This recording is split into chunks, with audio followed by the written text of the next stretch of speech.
애호박. 언제 먹어도 몸에 좋은 채소지만 특히 6월, 7월, 8월 제철에 먹으면 그 효과는 훨씬 더 강해집니다.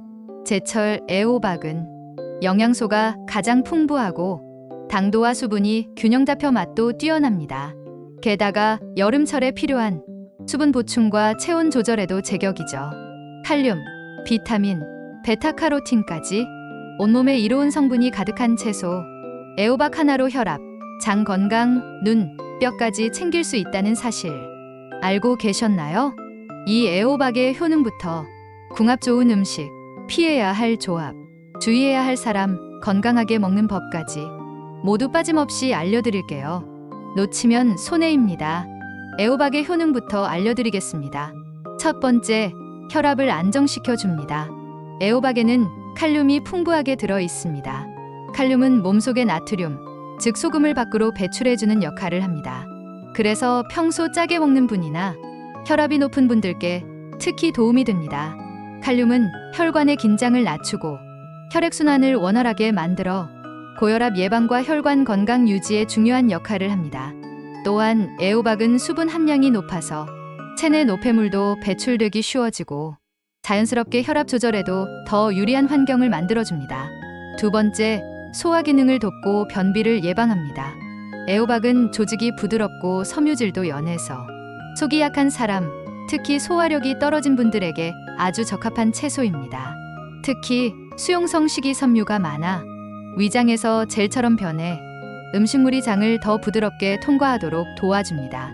그 결과 음식물이 오래 정체되지 않아 더부룩함이 줄고 장 속 유익균도 늘어나면서 변비 예방에도 매우 좋습니다. 아침에 속이 더부룩한 분들이라면 익힌 애호박을 먹는 것만으로도 속이 편안해지는 걸 느낄 수 있습니다. 세 번째, 눈 건강에 도움을 줍니다. 애호박에는 루테인과 제아잔틴이라는 성분이 들어 있습니다. 이 두 가지는 눈의 망막을 보호해주는 대표적인 영양소입니다. 특히 자외선이 강한 여름철, 눈의 피로가 쉽게 쌓일 수 있는데 애호박을 꾸준히 먹으면 눈 속 세포를 산화로부터 지켜주고 황반변성, 백내장 같은 노화성 안질환 예방에도 도움이 됩니다. TV나 스마트폰을 자주 보시는 분들, 눈이 침침하다고 느껴지는 분들께 애호박은 아주 좋은 식재료입니다.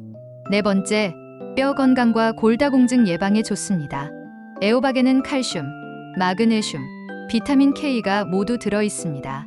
이 세 가지는 뼈를 튼튼하게 유지하는 데 필수적인 영양소입니다. 특히 나이가 들수록 뼈의 밀도가 낮아지면서 골절 위험이 커지는데요. 이때 애호박을 자주 먹으면 골다공증 예방과 관절 건강 유지에 큰 도움이 됩니다. 또한 비타민 K는 칼슘이 뼈에 잘 달라붙게 도와주기 때문에 우유 못 드시는 분들에게도 애호박은 좋은 칼슘 공급원이 될 수 있습니다. 다섯 번째, 체중 관리와 혈당 조절에 유리합니다. 애호박은 100g 기준으로 열량이 약 16칼로리 밖에 되지 않습니다. 즉, 매우 열량이 낮고 포만감은 높은 채소입니다. 기름 없이 찌거나 구워 먹으면 살이 찌지 않으면서도 배를 든든하게 해주기 때문에 다이어트를 하거나 혈당을 관리 중인 분들에게 딱 좋은 식품입니다. 또한 혈당을 천천히 올리는 식품으로 분류되어 혈당이 급격히 올라가지 않아 당뇨가 있는 분들도 안심하고 드실 수 있습니다.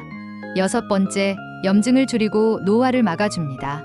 애호박 껍질에는 베타카로틴이라는 항산화 성분이 들어 있습니다.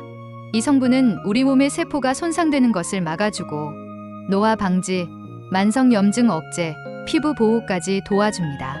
특히 관절이 뻣뻣하거나 몸 이곳저곳에 염증으로 인한 불편함을 느끼는 분들이 꾸준히 애호박을 섭취하면 증상이 점차 완화되는 것을 느낄 수 있습니다. 껍질까지 함께 요리해 드시는 것이 이런 항산화 성분을 더 잘 섭취할 수 있는 방법입니다.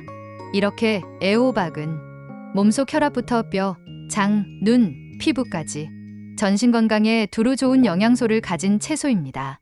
지금부터라도 매일 식단에 익힌 애호박 한 조각씩 꼭 챙겨보시길 추천드립니다. 지금부터 애호박과 궁합이 좋은 음식을 알려드리겠습니다. 첫 번째, 달걀. 애호박은 수분과 식이섬유는 많지만 단백질이 부족한 채소입니다. 그 빈자리를 채워주는 식품이 바로 달걀입니다. 달걀은 완전 단백질로 불릴 정도로 질 좋은 단백질을 풍부하게 포함하고 있어 애호박과 함께 섭취하면 소화 부담은 낮추고 근육과 면역 유지에 효과적입니다. 특히 노약자나 위장이 약한 사람에게는 이 둘의 조합이 부담 없는 식사로 좋습니다. 두 번째, 두부. 두부는 식물성 단백질과 칼슘이 풍부한 식품입니다. 애호박과 두부를 함께 먹으면 단백질 섭취를 보완해주고 뼈 건강 유지에도 효과가 높습니다. 특히 뼈가 약해지기 쉬운 중장년층에게 이 조합은 아주 좋은 건강 식단이 될 수 있습니다. 게다가 두 식품 모두 부드럽기 때문에 소화 흡수도 잘 되는 편입니다. 세 번째, 새우. 애호박이 담백하고 부드러운 반면 새우는 감칠맛과 단백질이 풍부한 식품입니다. 둘을 함께 먹으면 맛도 조화롭고 영양도 서로를 채워주는 관계가 됩니다. 또한 새우에는 아연, 셀레늄, 오메가3가 들어있어 면역력 강화, 노화 방지에도 도움을 줍니다. 해산물 알레르기만 없다면 이 조합은 건강에 매우 좋은 선택입니다. 네 번째, 된장. 된장은 발효를 통해 생긴 유익한 균과 식물성 단백질이 풍부한 식품입니다. 여기에 수분 많은 애호박이 더해지면 장 건강에 더욱 좋은 조합이 됩니다. 특히 된장의 염분을 애호박이 잡아주는 역할을 하므로 맛의 밸런스도 좋아지고 몸속 염증 관리에도 도움이 됩니다. 다섯 번째, 양파. 양파에는 퀘세틴이라는 강력한 항산화 성분이 있어 혈액순환 개선, 염증 억제, 혈당 조절에 도움을 줍니다. 애호박과 양파는 모두 열량이 낮고 소화가 잘 되며 혈당을 천천히 올리는 식품이기 때문에 당뇨나 대사 질환을 관리 중인 분들에게 특히 좋은 궁합입니다. 여섯 번째, 표고버섯. 표고버섯에는 에리타데닌이라는 성분이 있어 혈중 콜레스테롤을 낮춰주는 역할을 합니다. 또한 식이섬유도 풍부하고 비타민 D 함량도 높아 애호박의 부족한 영양소를 자연스럽게 채워줍니다. 두 가지 모두 열량이 낮고 포만감을 주기 때문에 체중 관리가 필요한 분들께도 이상적인 조합입니다. 이렇게 애호박은 육류 없이도 다양한 식품과 조화를 이루며 영양 균형을 맞출 수 있는 똑똑한 채소입니다. 애호박과 함께 먹으면 안 되는 음식, 과학적 이유와 함께 설명해 드릴게요. 첫 번째, 토마토 성분이 상반되는 음식. 애호박은 알칼리성 채소이고 토마토는 산성에 가까운 과일입니다.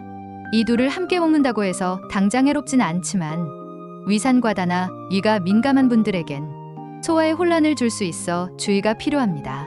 특히 위염, 속쓰림, 식도염이 있는 분들은 이 조합을 자주 섭취하는 것을 피하는 것이 좋습니다. 두 번째, 너무 짠 음식 칼륨 효과를 반감시킴. 애호박은 칼륨이 풍부해서 나트륨을 배출하는 효과가 있습니다. 하지만 짠 음식과 함께 먹을 경우 혈압 낮추는 효과가 약해질 수 있어요. 예를 들어 젓갈류, 소금 간이 강한 반찬과 함께 애호박을 먹으면 혈압을 낮추는 효과가 떨어지고 신장이 부담을 받을 수도 있습니다. 따라서 애호박을 먹을 땐 싱겁게 먹는 습관이 중요합니다. 세 번째, 너무 기름진 음식 소화 부담 증가. 애호박은 수분이 많고 부드러워 원래 소화에 부담이 적은 채소입니다. 그런데 여기에 삼겹살, 튀김류 등 기름기가 많은 음식이 더해지면 위장의 부담이 커지고 식후 더부룩함이나 속쓰림을 유발할 수 있습니다. 특히 기름을 분해하는 소화액이 약한 분들과 식후 피로감이 심한 분들에겐 기름진 음식과 애호박을 함께 먹는 조합은 피하는 것이 좋습니다. 네 번째, 생마늘, 고추. 위가 약한 사람은 주의. 애호박은 부드럽고 속을 편안하게 해주는 채소입니다. 반면 생마늘, 고추, 생강 등은 강한 자극을 주는 식품으로 분류되죠. 애호박과 이 두 가지를 함께 먹으면 위가 건강한 사람에게는 큰 문제 없지만 위염, 역류성 식도염, 소화장애가 있는 분들에겐 속이 불편할 수 있습니다. 특히 애호박을 부드럽게 먹기 위해 드시는 분이라면 이런 자극적인 재료는 최소한으로 줄이는 것이 더 좋습니다. 다섯 번째, 과도한 당분이 들어간 양념. 애호박은 혈당을 천천히 올리는 좋은 채소입니다. 그런데 설탕, 무릇, 꿀 등 당분이 많은 양념을 함께 넣게 되면 혈당이 급격히 올라가는 반응이 생길 수 있습니다. 특히 당뇨가 있거나 혈당을 조절하고 있는 분이라면 애호박을 달달한 양념과 함께 먹는 것은 주의해야 합니다. 가능하면 간장, 된장, 들기름 등 전통적인 조리 방식을 유지하시는 게 건강에 더 도움이 됩니다. 이렇게 애호박은 대부분의 식품과 잘 어울리지만 위장이 예민하거나 혈압 혈당 조절이 필요한 분들에겐 함께 먹는 음식의 조합이 중요합니다. 애호박을 먹지 말아야 할 사람. 애호박은 대부분 사람에게 안전한 채소이지만 특정한 체질이나 질환이 있는 경우에는 주의해서 먹거나 피하는 것이 좋은 경우가 있습니다. 지금부터 하나씩 알려드리겠습니다. 1. 신장 기능이 많이 약한 사람. 애호박에는 칼륨이 많이 들어 있습니다. 칼륨은 일반적으로 혈압을 낮춰주고 심장과 혈관 건강에 좋지만 신장 콩팥 기능이 약한 사람에겐 문제가 될 수 있습니다. 신장이 약하면 몸 안에 칼륨을 제대로 배출하지 못하고 혈중 칼륨 수치가 높아져 심하면 부동맥이나 심장마비 위험까지 생길 수 있습니다. 특히 만성 신부전, 투석 중이신 분들은 의사와 상담 후 섭취하셔야 합니다. 이 설사와 배탈이 자주 나는 사람. 애호박은 수분이 매우 많은 채소입니다. 이 수분이 장에 자극을 줄 수 있어 설사 증상이 자주 있는 분이나 장이 약한 분들은 주의가 필요합니다. 특히 생으로 먹을 경우 속이 차가워지고 배의 가스가 차거나 설사를 유발할 수 있기 때문에 이런 분들은 익혀서 소량씩 드시는 것이 좋습니다. 3. 특정 알레르기가 있는 사람. 드물긴 하지만 애호박이나 호박류에 알레르기 반응을 보이는 분들도 있습니다. 이 경우 입술이 붓거나 따갑거나 가려움증, 두드러기 같은 증상이 나타날 수 있습니다. 호박 알레르기 경험이 있는 분이라면 처음 섭취 시 소량으로 반응을 살피는 것이 중요합니다. 4. 애호박이 너무 오래되었거나 쓴맛이 나는 경우. 간혹 오래되거나 잘못 보관된 애호박은 쿠쿠르비타신이라는 쓴 성분이 생길 수 있습니다. 이 성분은 위장장애, 설사, 복통 등을 유발할 수 있기 때문에 쓴맛이 느껴지는 애호박은 절대 먹지 말고 즉시 폐기해야 합니다. 애호박은 보관 기간이 길어질수록 이런 위험이 올라가므로 반드시 신선한 상태에서 껍질과 속을 확인해가며 드시는 것이 좋습니다. 이처럼 애호박은 몸에 좋은 채소이지만 개인 건강 상태에 따라 먹는 양, 조리 방식, 함께 먹는 음식에 주의가 필요할 수 있습니다. 애호박을 가장 건강하게 먹는 요리법. 애호박은 조리법에 따라 효능이 살아나기도 줄어들기도 합니다. 지금부터 건강에 가장 도움이 되는 방법들을 알려드릴게요. 첫 번째, 살짝 데쳐서 무침으로 먹기. 애호박을 끓는 물에 30초 정도만 데쳐서 간장, 들기름, 마늘, 깨소금으로 무치면 소화가 편안하고 영양소 손실도 거의 없는 건강식이 됩니다. 생으로 먹는 것보다 위장이 편하고 볶거나 튀기는 것보다 기름도 적어 혈당이나 체중을 관리 중인 분들에게도 이상적입니다. 특히 껍질째 데쳐서 무치면 루테인, 베타카로틴 같은 항산화 성분을 더 많이 섭취할 수 있습니다. 이 된장국에 넣어 부드럽게 익히기. 애호박 된장국은 소화가 잘 안 되는 분이나 식사 후 더부룩함이 있는 분들께 특히 좋습니다. 된장의 유익균과 애호박의 수분 섬유질이 만나 장을 편안하게 해주고 뜨거운 국물로 위를 부드럽게 감싸줍니다. 또한 애호박을 푹 끓이기보다 살짝만 익히는 것이 식감과 영양소를 동시에 살리는 비결입니다. 참기름은 들기름으로 최소한의 양만 사용하기. 애호박을 볶을 땐 가능하면 들기름이나 참기름을 소량만 사용하는 것이 좋습니다. 들기름에는 오메가3과 항산화 성분이 들어있고 애호박의 수용성 영양소가 기름과 함께 조리될 때 흡수가 더 잘 되기 때문입니다. 다만 너무 오래 볶거나 기름을 많이 쓰면 영양 손실이 생기고 열량도 올라가니 주의하세요. 사 껍질은 꼭 함께 드세요. 애호박 껍질에는 루테인, 베타카로틴, 플라보노이드 같은 항산화 성분이 몰려 있습니다. 껍질을 벗기지 않고 깨끗이 씻어서 함께 드셔야 노화 방지와 눈 건강, 면역력 유지에 더욱 효과적입니다.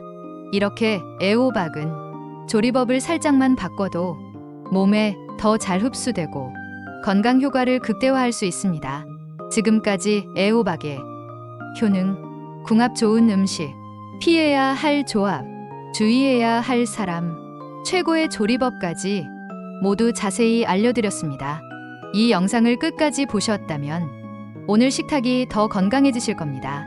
도움이 되셨다면 좋아요와 구독, 알림 설정까지 잊지 마세요.